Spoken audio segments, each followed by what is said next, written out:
Tendo-se livrado a tempo da cilada armada pelos seus irmãos em judaísmo de Jerusalém, Paulo de Tarso alcançou em segurança a cidade de Cesareia. Conduzido para a prisão, ele aguardou a designação da audiência pelo governador romano Félix, uma vez já cientificada esta máxima autoridade provincial sobre o conteúdo da correspondência que o acompanhava, contendo as acusações contra ele oferecidas pelo Sinédrio. O relatório lavrado pelo tribuno Cláudio Lísias destacava a cidadania romana do acusado. Indagado sobre a sua província de origem, Paulo revelou ser cidadão de Tarso, na Cilícia. Diante desse interrogatório preliminar, Félix decretou: ouvir-te-ei quando também teus acusadores tiverem chegado. E mandou ficasse detido no pretório de Herodes. 5 dias depois, chegaram também a Cesareia o sumo sacerdote Ananias, aquele mesmo repreendido por Paulo diante do tribunal de Jerusalém, e do qual recebera gratuita agressão, devidamente acompanhado pelo advogado daquela corte religiosa, de nome Tértulo, sendo, por fim, instaurada aquela sessão de julgamento. O empolado representante legal do Sinédrio, após retórica bajulação à autoridade do César, formulou seu libelo acusatório manchado pela falsa alegação de que o acusado sublevara o povo contra Moisés. Com a palavra, advogando em causa própria, o doutor de Tarso mostra toda a sua capacidade como judeu e como jurisconsulto romano. Então, tendo o governador feito sinal para que falasse, Paulo respondeu: ciente de que há muitos anos asseguras a justiça a esta nação, de bom ânimo passo a defender a minha causa. Tu podes assegurar-te do seguinte: não há mais de 12 dias que subi a Jerusalém em peregrinação.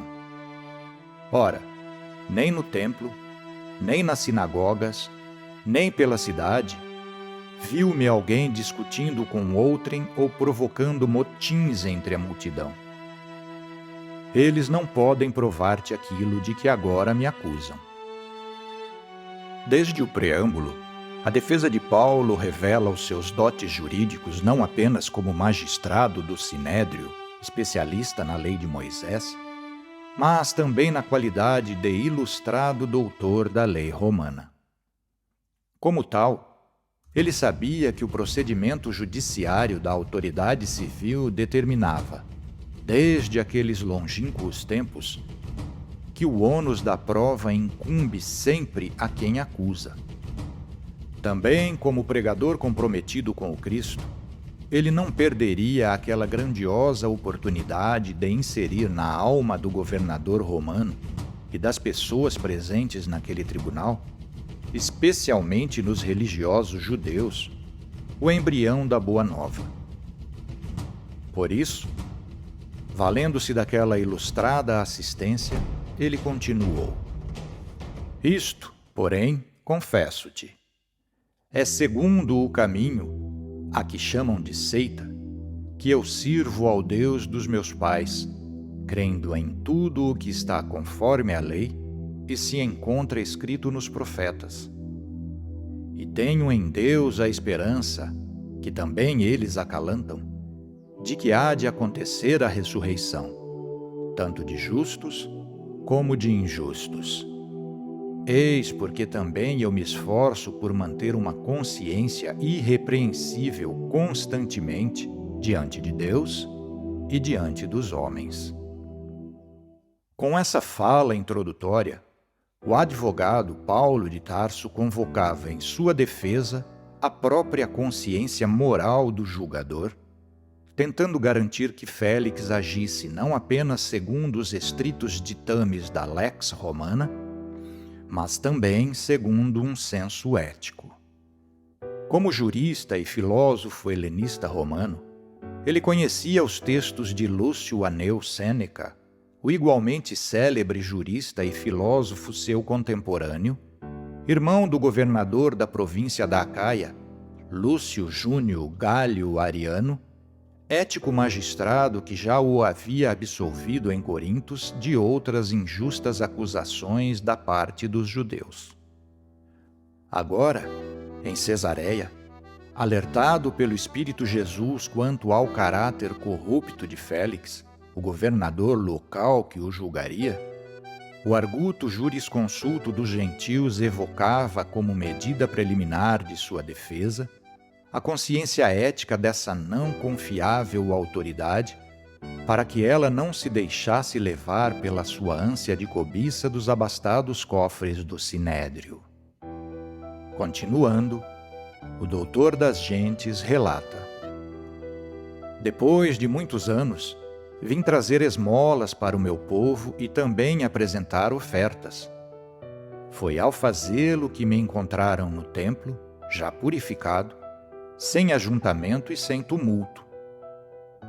Alguns judeus da Ásia, porém, são eles que deveriam apresentar-se a ti e acusar-me caso tivessem algo contra mim. Ou digam, estes que aqui estão, se encontraram algum delito em mim ao comparecer eu perante o Sinédrio. A não ser que se trate desta única palavra que bradei de pé no meio deles. É por causa da ressurreição dos mortos que estou sendo julgado hoje diante de vós. Fiel à sua tarefa apostolar, mesmo em meio a um julgamento que decidiria a sua vida ou morte, Paulo de Tarso não perderia a oportunidade de testemunhar a ressurreição e a plenitude do Espírito Jesus, criminosamente crucificado por aquele mesmo tribunal religioso que agora também injustamente o acusava. A sua defesa preliminar havia surtido animador efeito, pois, apesar de corrupto, Félix não conseguiria vencer o tribunal da própria consciência, indeferindo, então, o requerimento do advogado do Sinédrio para que o acusado fosse entregue aos ricos sacerdotes de Jerusalém.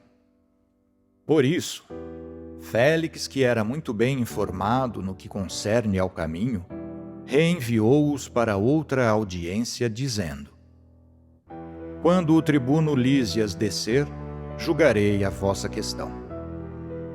E ordenou ao centurião que o mantivesse detido, mas lhe desse bom tratamento, e a nenhum dos seus impedisse de prestar-lhe assistência. A cobiça do governador, entretanto, era um vício incontrolável, e pretextando o interesse de sua esposa judia em conhecer a nova fé no Cristo Jesus, com frequência convocava o apóstolo para com ele dialogar. Na verdade, desejava extorquir dos seguidores do réu significativa quantia em dinheiro para libertá-lo. Contudo, o médium era sempre alertado pelos Espíritos do Senhor quanto às intenções da corrupta autoridade e, durante nova entrevista, como Paulo se pusesse a discorrer sobre a justiça, a continência e o julgamento futuro, Félix ficou amedrontado e interrompeu: por agora retira-te. Quando tiver mais tempo, mandarei chamar-te. Passados 2 anos, Félix teve como sucessor Pórcio Festo. Entretanto, querendo agradar aos judeus, Félix mantivera Paulo encarcerado. O veneno do radicalismo religioso permanecia vivo no coração daqueles homens de Israel. Sucedido o corrupto Félix pelo novo governador Festo, ao subir de Cesareia para Jerusalém, foi imediatamente assediado pelos chefes dos sacerdotes e outros notáveis religiosos, os quais, reafirmando a acusação contra Paulo de Tarso, requereram sua remoção para a prisão do templo. Na verdade, mais uma vez tensionavam emboscá-lo de morte durante a sua transferência. Porém, Inspirado pelos Espíritos do Senhor, que igualmente atuavam em defesa do apóstolo, o novo governador manteve em Cesareia a competência do foro para julgamento, completando: Aqueles dentre vós que detêm o poder, desçam comigo, e se há algo de irregular nesse homem, apresentem acusação contra ele. Tendo, pois, passado entre eles não mais de 8 ou 10 dias, desceu a Cesareia. No dia seguinte, sentando-se no tribunal, mandou trazer Paulo. Quando este compareceu, os judeus que haviam descido de Jerusalém o rodearam, aduzindo muitas e graves acusações, as quais, porém, não podiam provar. Paulo, defendendo-se, dizia: Não cometi falta alguma contra a lei dos judeus, nem contra o templo, nem contra César. Então Festo, querendo agradar aos judeus, dirigiu-se a Paulo: Queres subir a Jerusalém para lá, em minha presença, seres julgado a respeito destas coisas? Paulo, porém, replicou: Estou perante o tribunal de César, e é aqui que devo ser julgado. Nenhum crime pratiquei contra os judeus, como tu perfeitamente reconheces. Mas, se de fato cometi injustiça ou pratiquei algo que mereça a morte, não recuso morrer. Se, ao contrário, não há nada daquilo de que me acusam, ninguém pode entregar-me a eles. Apelo para César. Então Festo, depois de ter conferenciado com o seu conselho, respondeu: Para César apelaste, a César irás. Estava, pois, completado o projeto de Jesus de levar a sua boa nova até o coração do Império Romano. Valendo-se da previsão constante da Lex Valéria, como cidadão de César, o doutor da lei evocou o seu direito ao secular instituto da provocatio ad imperium, confirmada pela Lex Julia Devi Publica, que lhe garantia um julgamento extraordinário por última instância a ser proferido diretamente pelo imperador. Assim, pelo escândalo da corrupção e a fraqueza moral dos governadores romanos, o Evangelho de Jesus seria levado por Paulo de Tarso diretamente ao centro vital do Império dos Césares. Antes disso, porém, havia mais trabalho em nome do Cristo a ser realizado pelo apóstolo, ali mesmo em Cesareia, pois Herodes Agripa II, rei da Judéia, que conservava um palácio de verão naquela cidade, juntamente com sua irmã Berenice e toda a sua corte, foram dar as boas-vindas ao novo governador Pórcio Festo. Porque se demoraram alguns dias naquela pérola do Mediterrâneo, o novo preposto de Roma expôs ao rei o caso de Paulo, explicando tratar-se de um judeu romano que interpusera um recurso extraordinário ao próprio imperador. Ante a curiosidade do caso, Agripa disse a Festo: Eu também quisera ouvir este homem. E Festo: Amanhã o ouvirás. De fato, no dia seguinte, Agripa e Berenice vieram com grande pompa e foram à sala de audiências, junto com os tribunos e as personalidades importantes da cidade. A uma ordem de Festo, trouxeram Paulo. Festo disse então: Rei Agripa, e vós todos conosco aqui presentes, estáis vendo este homem por causa do qual toda a comunidade dos judeus recorreu a mim, tanto em Jerusalém como aqui, clamando que ele não deve continuar a viver.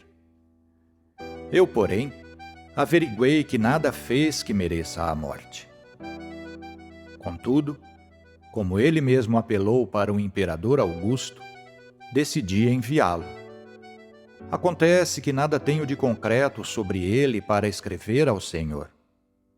Por isso, faço-o comparecer diante de vós, sobretudo diante de ti, rei Agripa, a fim de que, feita a arguição, eu tenha o que escrever, pois me parece absurdo enviar um detido sem também notificar as acusações movidas contra ele.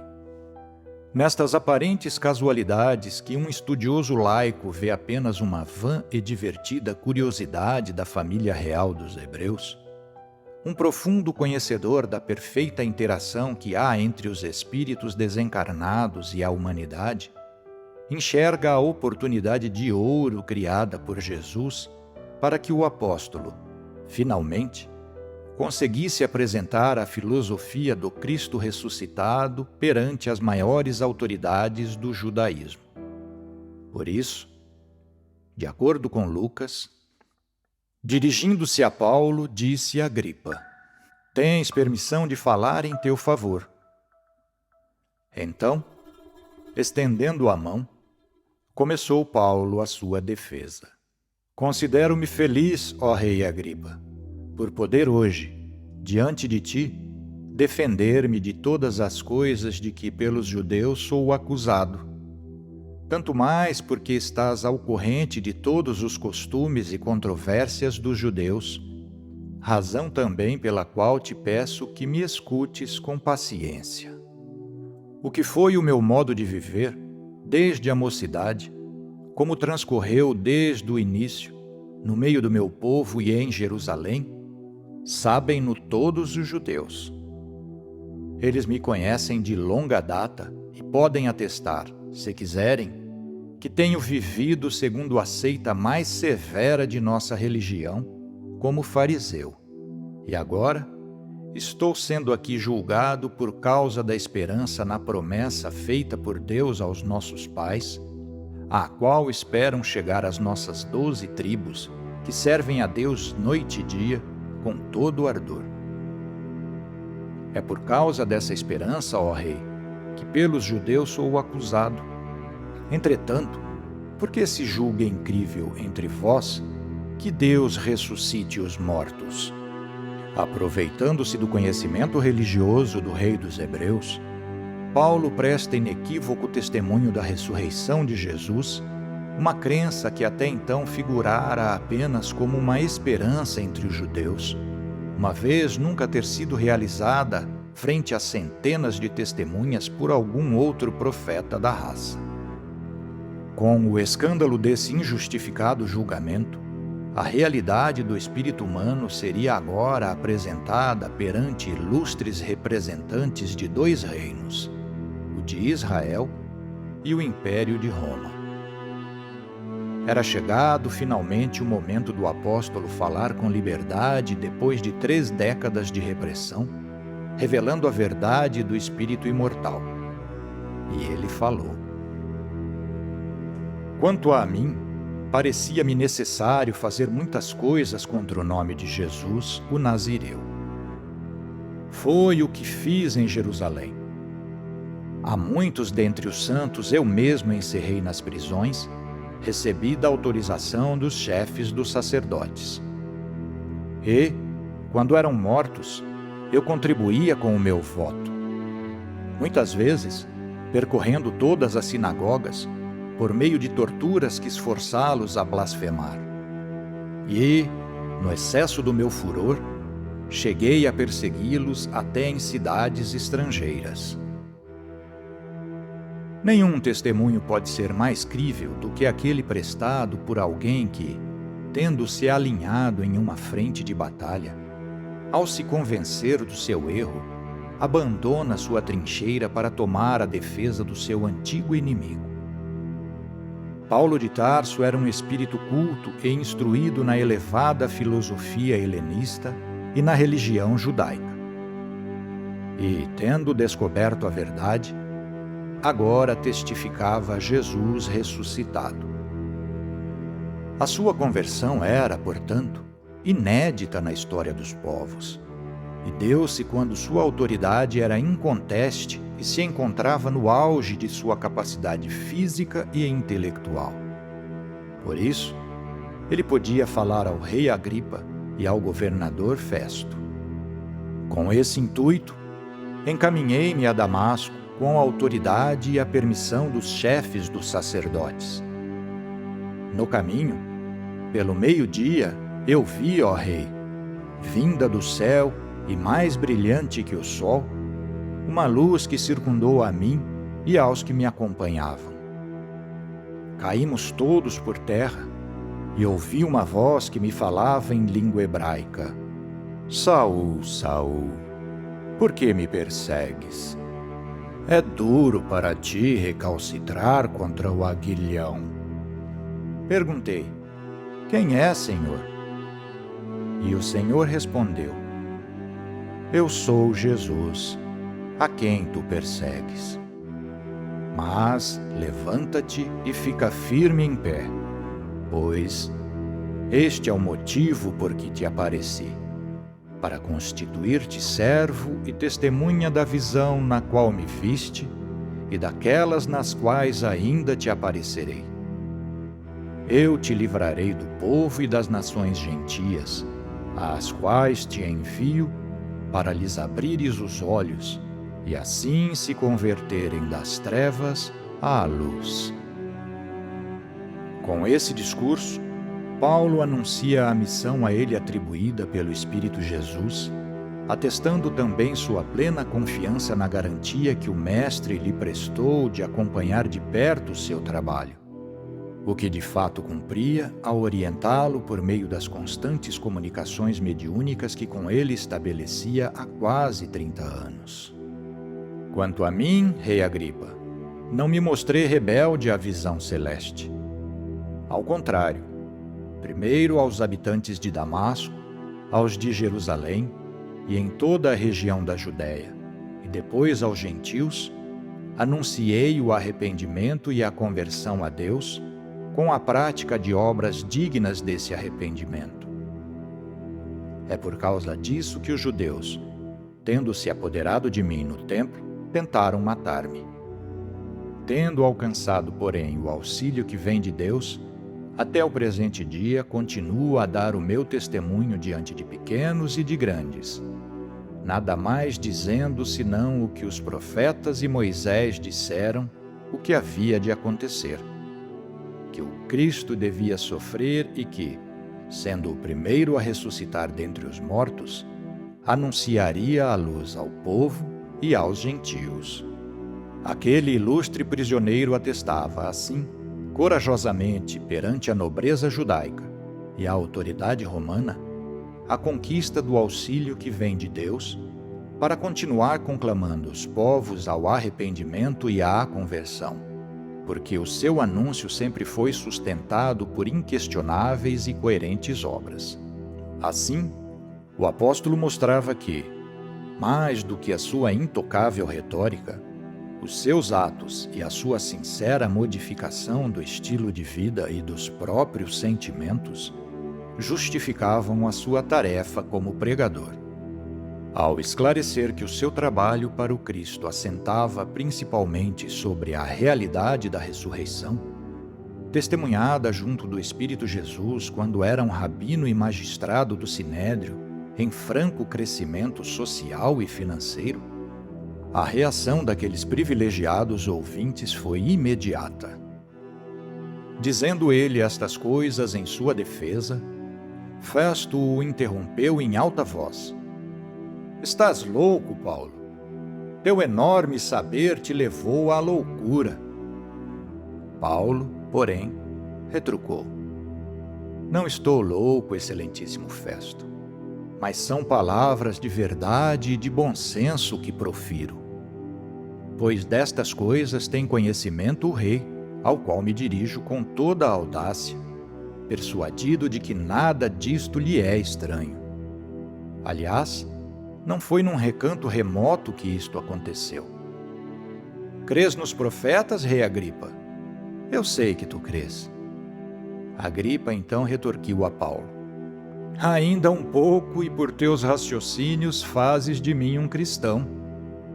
E Paulo: eu pediria a Deus que, por pouco ou por muito, não só tu, mas todos os que me escutam hoje, vos tornasseis tais como eu sou. com exceção dessas correntes. A astúcia do ilustrado doutor da lei foi tamanha que, profundamente conhecedor das tradições judaicas, sabia que o rei Agripa, como chefe da nação dos hebreus, teria necessariamente que conhecer a lei de Moisés e os livros proféticos, onde a promessa da ressurreição fora transmitida por Deus ao povo de Israel. Por isso, argutamente, Paulo convocou em sua defesa o testemunho daquele monarca, uma vez que este não poderia jamais dizer tratar-se de um delírio do pregador, o seu testemunho de estar convivendo há 30 anos com Jesus ressurgido de entre os mortos, pois esse era um dos princípios fundamentais da fé dos judeus fariseus. O sucesso do doutor da lei foi tamanho que ele se deu o direito de, apesar de humilhado pelos grilhões que prendiam seus pés, demonstrando a sua mais absoluta lucidez e tirocínio, elaborar uma resposta bem-humorada ao comentário do rei Agripa, que se confessava impressionado com a palavra daquele esfarrapado doutor da lei. Paulo de Tarso mostrou então que, apesar de ser o único ali acorrentado, era também o espírito mais livre entre todos eles, pois, ao testemunhar que Jesus vencera a morte, ele conheceu a verdadeira liberdade para a qual Cristo nos libertou. Diante de tais incontestes argumentos, nada mais restava àquelas autoridades, senão, reconhecendo a justeza da posição e dos atos praticados por aquele apóstolo, lamentarem.